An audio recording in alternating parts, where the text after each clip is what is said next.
morning, good morning.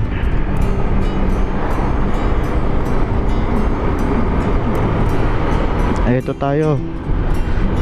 Punta tayo ng Jeriel's Peak. Tingnan natin kung hindi ba uulan. Kasi kung uulan, balik tayo.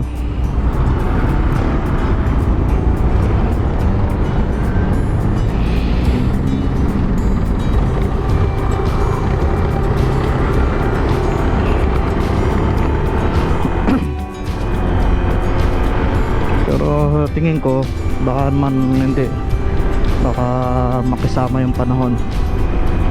Tingnan na lang natin.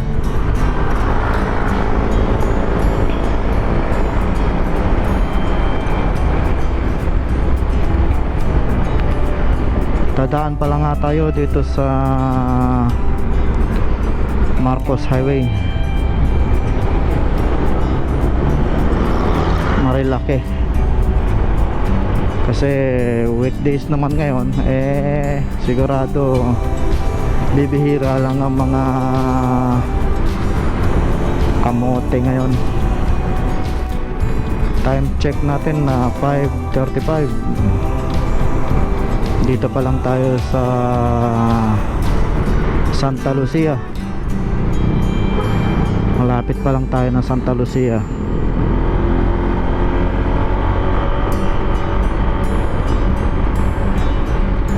Pagdating natin dyan sa Santa Lucia, kakaan na tayo.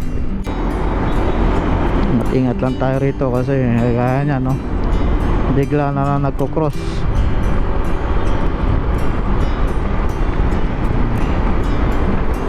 Pag dito tayo, medyo ingat-ingat lang. Ayan, sana walang ulan para mas masarap ang biyahe natin. Dito na tayo, tapat ng SM Masinag.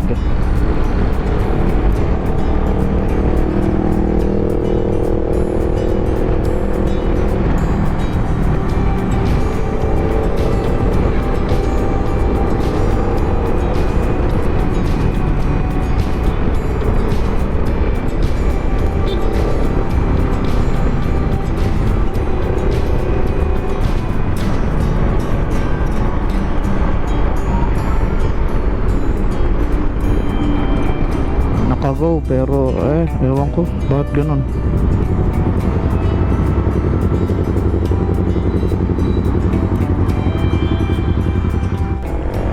Okay, Wiwi Hills na tayo. Time check 6:09. Wiwi Hills. Kita nyo, medyo bihira lang ang nagmumotor dito kapag mga ganitong araw. Hindi kagaya ng bukas, Sabado, Linggo. Yan, dami talaga yan. Asahan nyo na yan. At napakabibilis pa nila.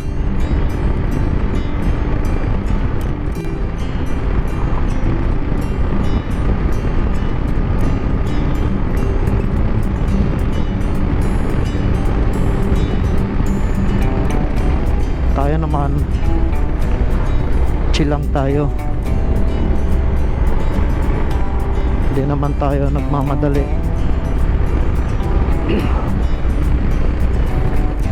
Palo Alto, time check 6:14 ng umaga. Palo Alto na tayo.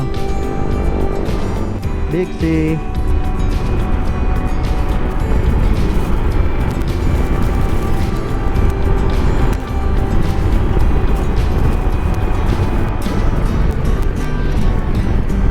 Tandaan lang tayo kasi itong area na to talagang hilahin ng tukso.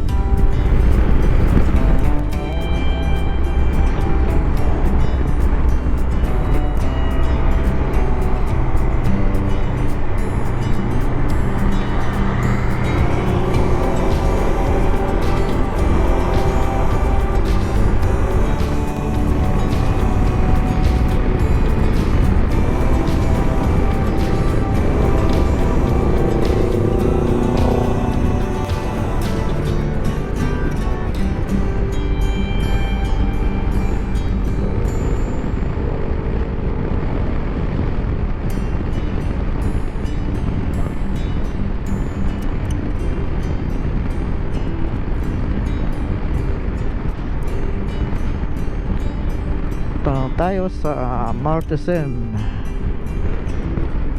Time check 6:29 ng umaga. Franco.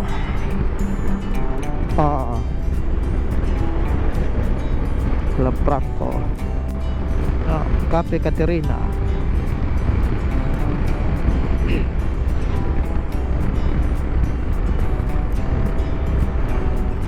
Marami na talagang ano dito, kainan. Windows open 24 hours pala yan.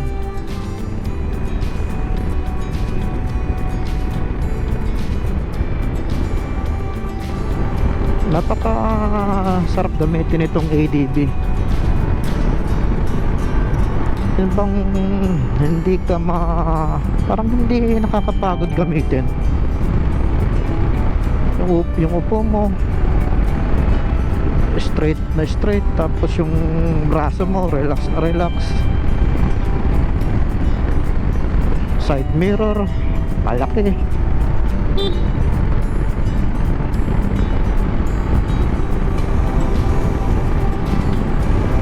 Tapos tipid pa siya sa gas.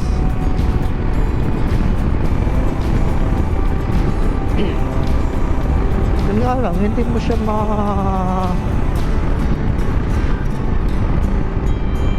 hihingan talaga ng gusto mong bilis, kasi hindi naman siya naka-design para sa mabibilis na takbo. ADB kasi pang adventure bike lang to eh, tamang pampasyal-pasyal lang. Kaya halos ang parang nagiging speed nito is 110 or pero hindi ko pa nakukuha ang top speed nito.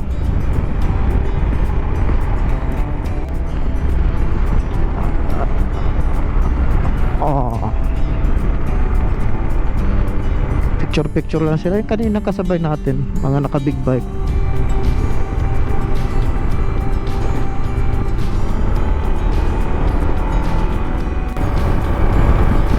Balik tayo sa topic natin sa ADB.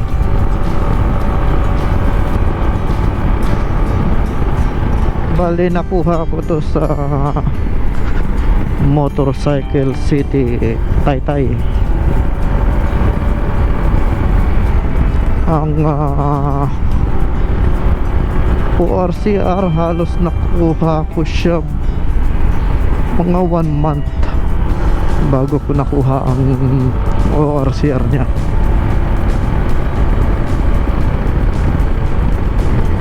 Yun, gumawa na lang din ako ng temporary plate kasi may nakalagay na, may na-assign na sa akin na plate number. Yun din naman plate number na yun ang nakalagay sa CR ko. Nagpagawa ako ngayon ng temporary plate.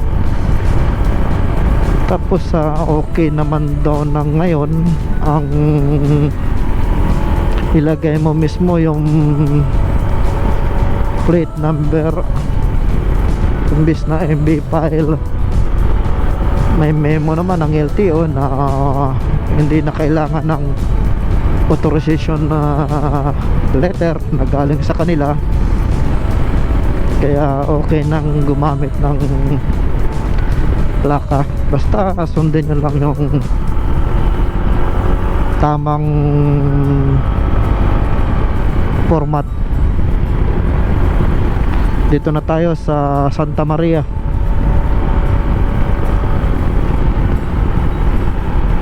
Ayan,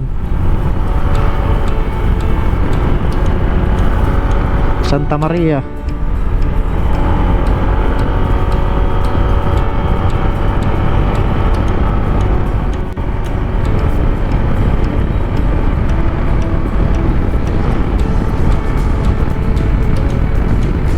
Yan, diba? Napakaganda ng kalsada dito. Ang linaw ng guhit. Problema yun, medyo Parang uulan na naman sa parte to. Nako, yari na naman tayo nito. Ayan, fog lang pala. Oo.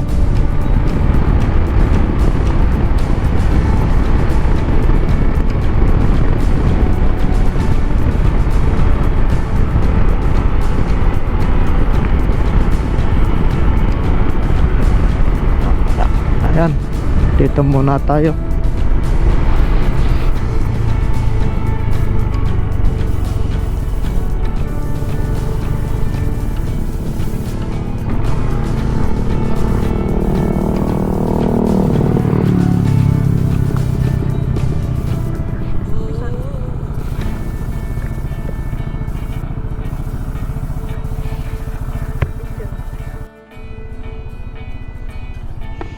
Okay, dito tayo sa Arc ng Impanta, kilometer 90.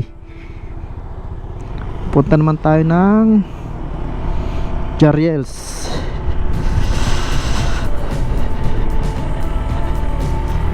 Ayan, foggy. Medyo malamig lang talaga.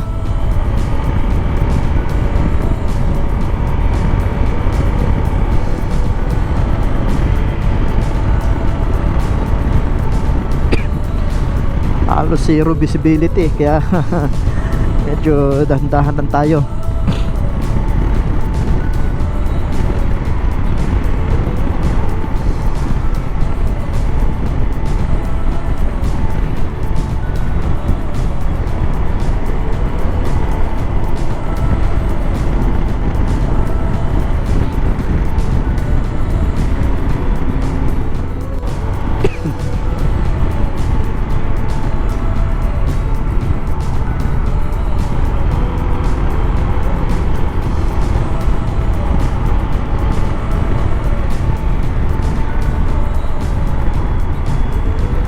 Aso.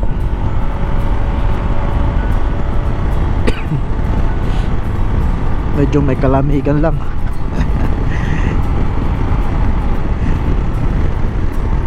Eto na, Jariels Peak.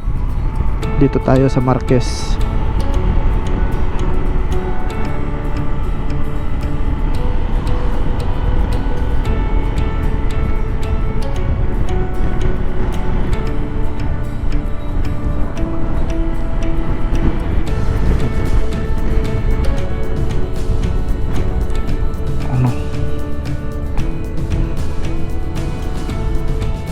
Saan maganda? Dito, try natin dito. Dito. Oh. Oh, tingnan mo.